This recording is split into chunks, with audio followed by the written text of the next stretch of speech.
Good afternoon, everybody. My name is Dominga Robinson. I'm one of the outreach consultants with SaskCulture, and I'd like to welcome you to our webinar titled Intro to Project Budgets.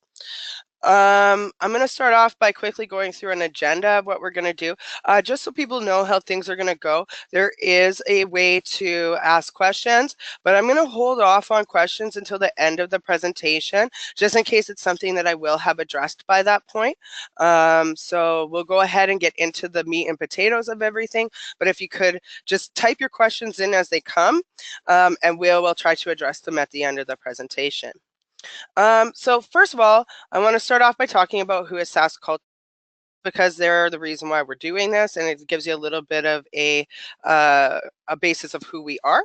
Then I'm going to talk about what is a project budget, what is a balanced budget, what are ineligible and ineligible expenses, and then we're going to get into financial reporting tips, some of the insider things that I've done through my project experience and things that we've seen others do that tend to work.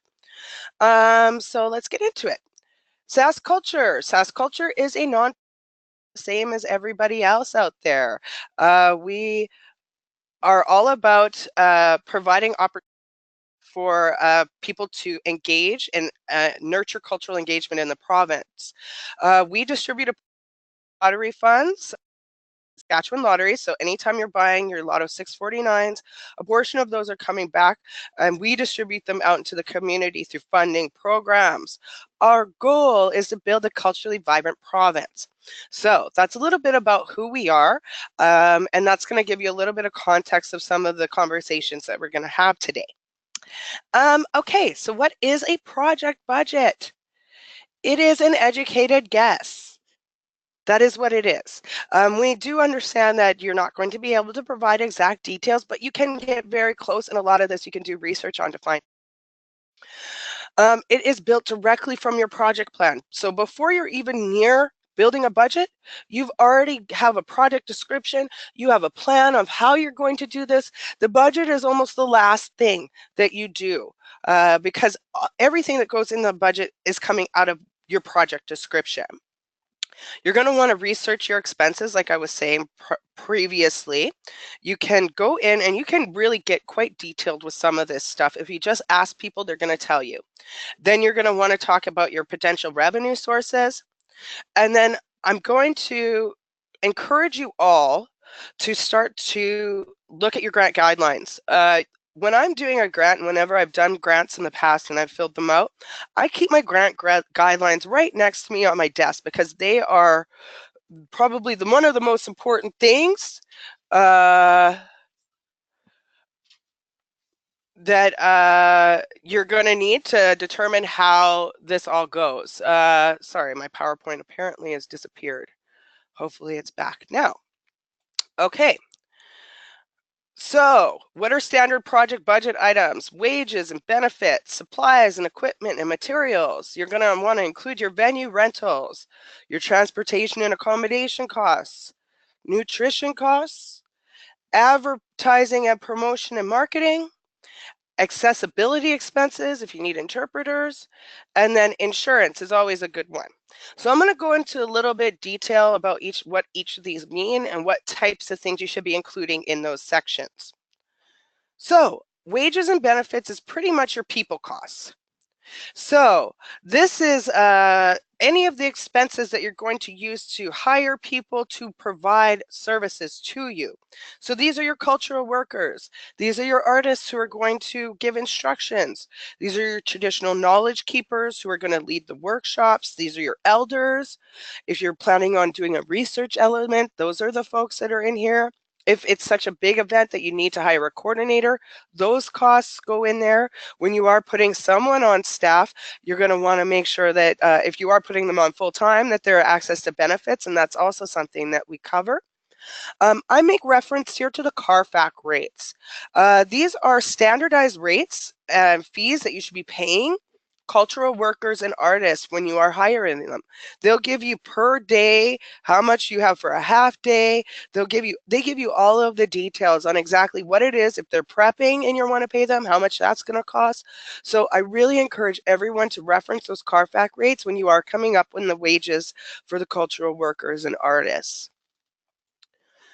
Supplies, equipment, and material. These are the things that the people are going to need to be able to do the activity.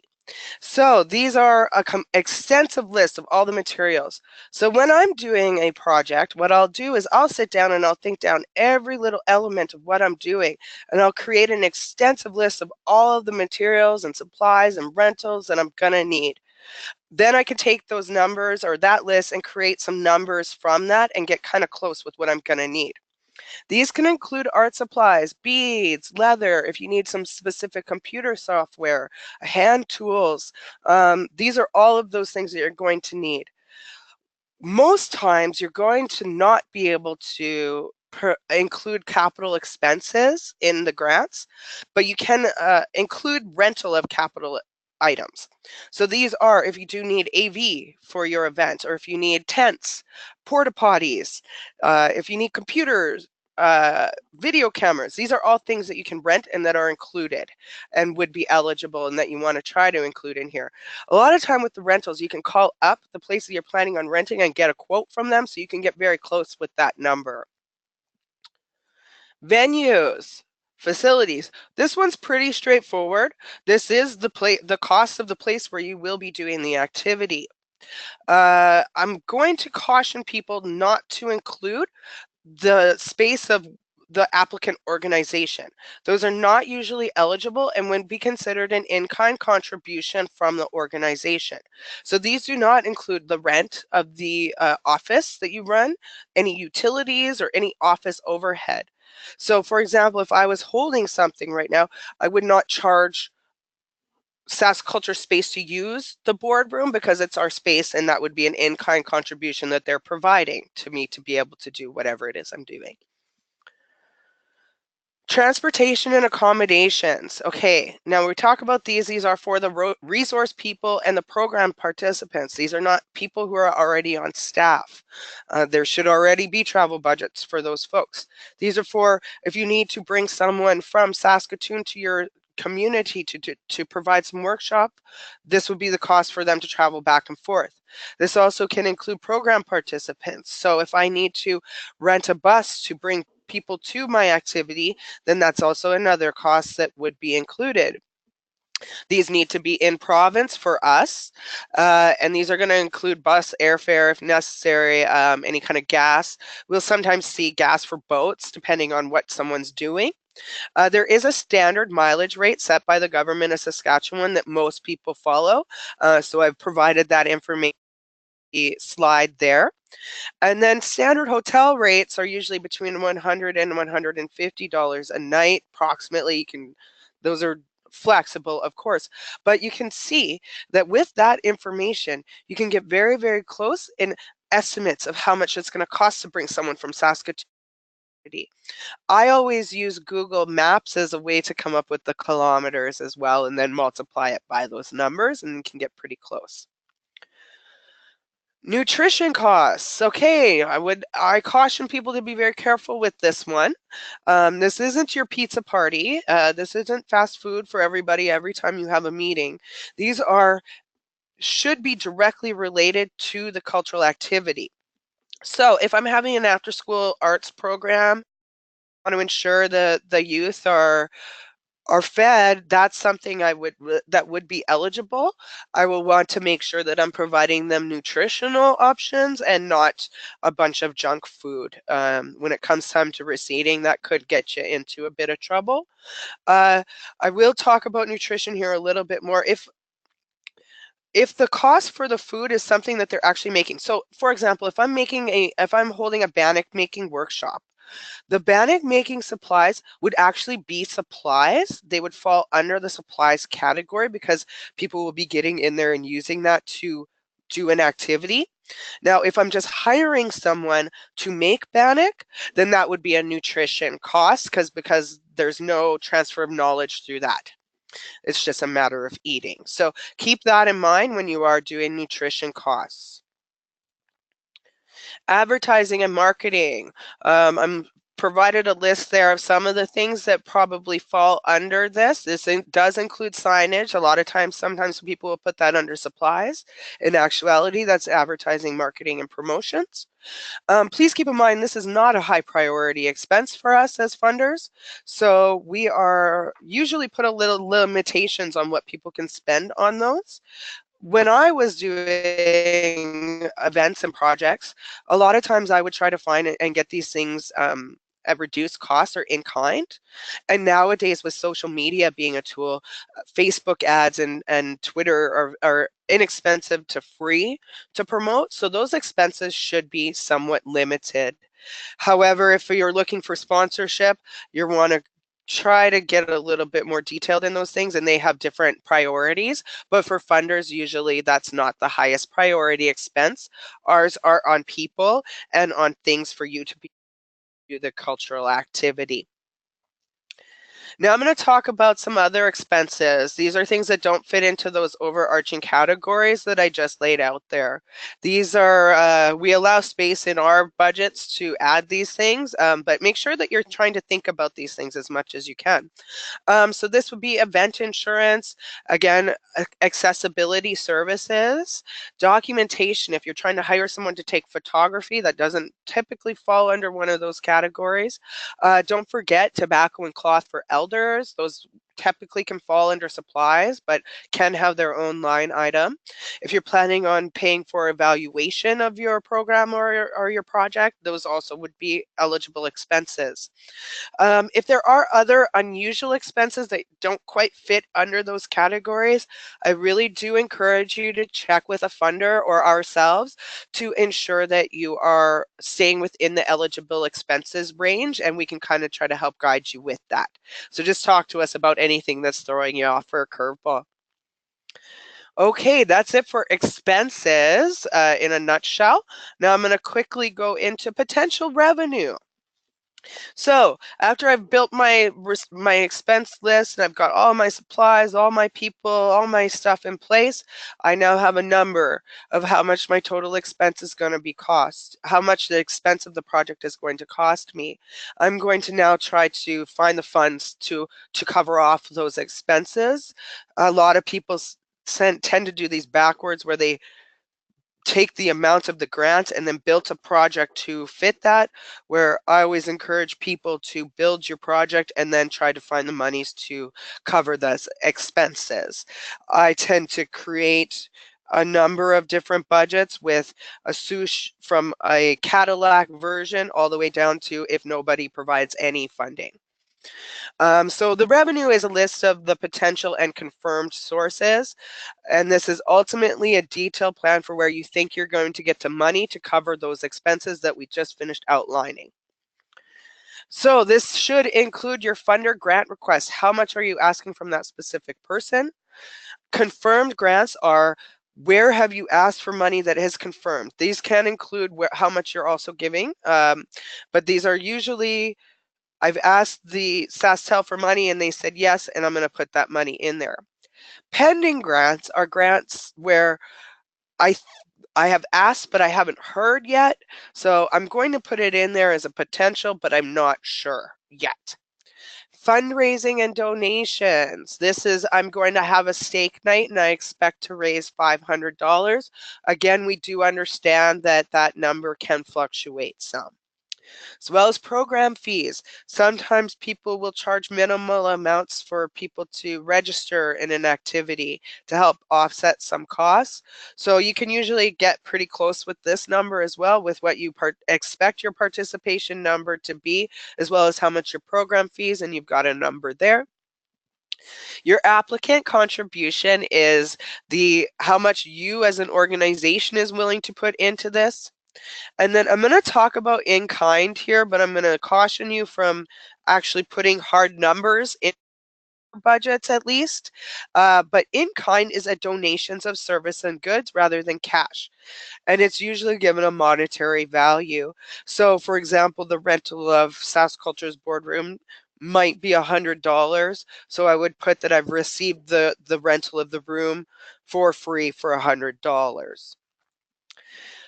SaskCulture does not allow in-kind to be put into our budgets, so don't put that in there. You can provide descriptions of that in the detailed breakdown sections of this, but when it comes to the actual hard numbers that you're going to put into the budget, we ask that you do not put those monetary values in there. Like I said, you can share that information, but it will throw off some of the accounting. Some funders do count in kind as actual financial contribution, so you're going to really want to watch for that in their guidelines. Again, referencing back to those guidelines. Check to see if they allow in kind or not. If it's not clear from the guidelines, check with the consultant and make sure that you know whether they are it is or isn't. That's about revenue. My revenue number is going to equal my expense number, but I'm going to talk about that in a second when I talk about balanced budgets.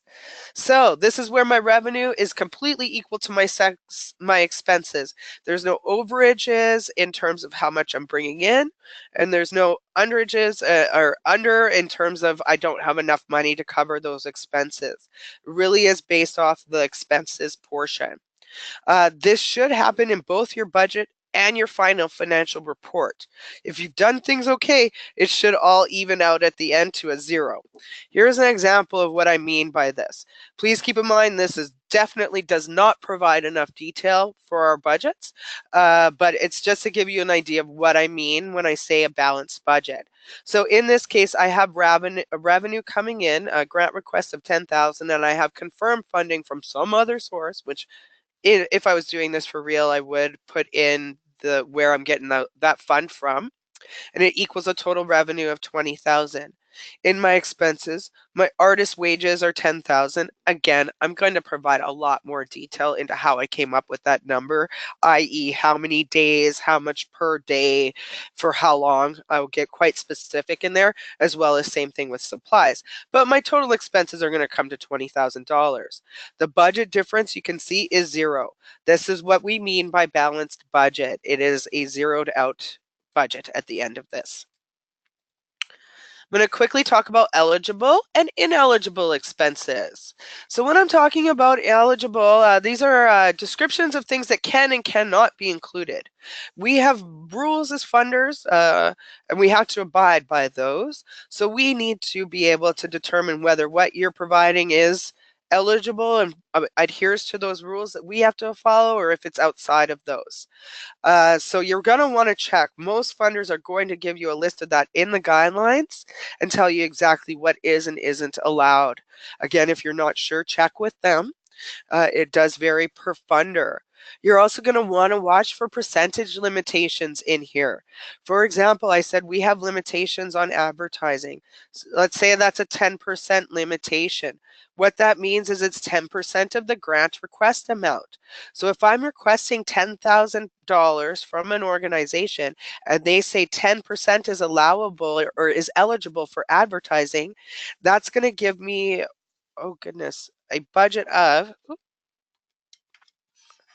approximately $1,000 to spend. Sorry, goodness, my math. $1,000 to spend on advertising. So you're going to want to check for those limitations. You're going to want to check those guidelines really closely for eligible and ineligible expenses. We do see a lot of people spending on ineligible things, and it does come back in their follow-up to nip them in the bud. Okay, financial management. These are some of my tips that I have and things you're going to want to think about as we go forward and you're developing your budget. Again, I'm going to say research your potential costs. You can get fairly close with a lot of these numbers. Ballparks are not usually good enough, and we will be asking for more detail, so you might as well provide it right off the hop. Think through all of the potential costs and include everything. Don't miss anything because it's usually eligible. So make sure that you're covering off all of the things. Be realistic and accurate in this. Keep in mind that the people who are making the decisions, the decision makers, usually are fairly well versed in what things cost out there in the world. And so if you're inflating budgets, it can come back to bite you when it comes time for the people to make the decisions on whether or not you get the funding. Again, I talked about my building alternative budgets. So what I'll do is I will build my budget in an Excel spreadsheet, and I'll create my Cadillac version where if I have everything goes perfect and I get all of my money that I want, this is what I'll be able to do. My second version is going to be if I don't get one of the funding sources that I'm looking at, I'm going to remove that expense or that revenue, and then I'm going to reduce my expenses so that I still have a balanced budget. My third one that I do is generally if it's just an internal and I get no funding from anywhere else and I have very little money, what can I do? So I like to build those alternative budgets just to keep in mind what will happen in case things don't go perfectly. Again, make sure your budget is balanced as well as your follow-up report. I always encourage people to track their expenses on a regular basis. I tend to do those on a weekly basis if I'm in the middle of something. It's a lot easier to do it in the middle of it than it is after and trying to figure things out. Same thing with photocopying of receipts. That's just in my standardized practice is to photocopy those receipts on a regular basis. There's nothing worse than a coordinator disappearing with the receipts and they have all of the originals and you can't report because the receipts are in another province. If you just keep photocopies of them on a regular basis, that will eliminate that problem. Another tip that I suggest people do is to create separate project codes in your accounting. If you do run an accounting system, I would create a separate project code and make sure all of the expenses go through that. So that way it's not getting intermingled with your operational expenses and you're going to have to try to pull those things out. If you create a separate project code, it's going to be right there quite clear for you. And if photocopies of receipts disappear, you might have your accounting to be able to back up on to provide backup and evidence. Ensure that the funder has approved any major changes to expenses. When you are signing these applications and submitting them, you are agreeing to spend the money as indicated in the budget that you've submitted. If you are making drastic changes to that, that may have an impact on things. So you'll want to check with your funder or the consultants to ensure. And again, I talked about this at the beginning, but I'm going to reiterate again. The budget and the project description need to mirror each other. So when I receive an application across my desk, I'm going to take your project description, I'm going to line it up next to your budget, and I'm going to see if they talk to each other. That are in the budget that are not included in the project description, I'm going to have some questions, as well as vice versa. If there's things in the project or in the budget that are not included in the project description, or if there's things in the project description budget that are not included in the project description, I'm going to have questions about that. So you're going to want to make sure that those things speak to each other quite closely. That is my little quick and dirty project budget webinar. I'd like to open it up now for any potential questions that people may have.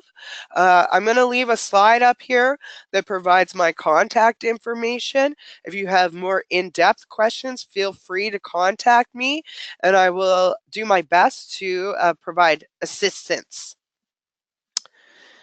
So, questions. It looks like we don't really have any questions. So apparently I did such a great job with providing the information that no one has any questions on the project budget webinar. Oh, there we go. I'll read out the question to you and then I'll answer it. Do you find that you will get requests that will focus on certain aspects of the expenses? For example, the request is for wages and benefits to the cultural people participating in an event and for the cultural food. I can't see the bottom of that. And for the cultural food. We do receive those. Those are a little harder of a sell when it comes to the impact that those things are going to be having. But yes, those things are eligible. I would try to ensure that your project overall is a cultural project and not just a festival where you're trying to add on something. Those things do happen, but they're a little tougher of a sell. What is the most common misunderstanding you see when people submit budgets? Geez, that's a tough one. I think one of the common things that people do is including ineligible expenses and not providing enough detail. Those tend to be the places where people have a lot of issues. So what they'll do is they'll list off that I'm hiring John Doe for this much money, but I don't know how much work John Doe is going to be doing. I don't know how many hours he's going to be working. I don't know how they've gotten to that number where it might be $1,200. I have no idea where that number came from. And I usually have to go back and ask for more detail. So if people can just provide those details right off on the hop, it saves us all a bunch of time. Where can I get the grant guidelines? Grant guidelines are usually available on most websites. When you Google a grant, there's going to be guides for you there. If they are not there, you can always contact the organization and ask for them. But I think 9.5 times out of 10, it's going to be available on the websites. Okay, I got a question here that says, is there a benefit to submitting the grant application several months in advance? Are the applications ready only after the deadline or read only after the deadline, or are some read in advance? Well, months in advance, usually grants are not open at that time. At least ours are not. We tend to open them up about 2 months ahead of time, maximum. At that time, the sooner you can get it in, the better your chances of receiving some feedback from us. So I would definitely encourage you, the sooner you can get them in, the better. Do not wait till 12 o'clock on the day of in case you do have issues. It gives you a little bit of leeway. If you do run into any issues, you can ask us for questions. You'll have time for that. If you submit at 12 o'clock on the deadline, then there's not a lot of time for that type of a consultation. Um, let's see. I think that's about. I don't see a lot of other questions coming through here. Yes, can can also be under facts, the guidelines. Yeah, guidelines are all over the place. So yeah, go in there, talk to people, do your research on the grants that you're applying for. I can encourage you more to know what is and isn't eligible for your budgets, and what kinds of things they allow for revenue, what kinds of things they allow for expenses. Those vary per funder, but all are quite clear about what they allow and don't. You just have to look and make sure you're adhering to those rules. I think we're out of time. Oh, I have another one. Do we often have people request meetings in advance of applying for funding? Absolutely. Please contact us before going ahead and filling out an application. For all of the grants I have online, I give you steps of things you need to do. The last step is to contact me and run it through me, just so you're not barking up the wrong tree. That can save us all a bunch of time. I've had people go ahead and fill out a whole application without speaking to me, and they're ineligible. The project is ineligible. Everything they're doing is ineligible, and they've just spent I don't know how much time filling it out. We as consultants are here to help you with this, so please contact us and run your ideas by us ahead of time. Any best final reporting tips? Yeah, like I was saying, uh, your most funders are going to provide you with that final report right as soon as you get your money. So you should know exactly how they're going to want you to report and exactly what they're going to want you to report on. So make sure that you're building those into your evaluations. Make sure that you're building those into your reportings right off the hop.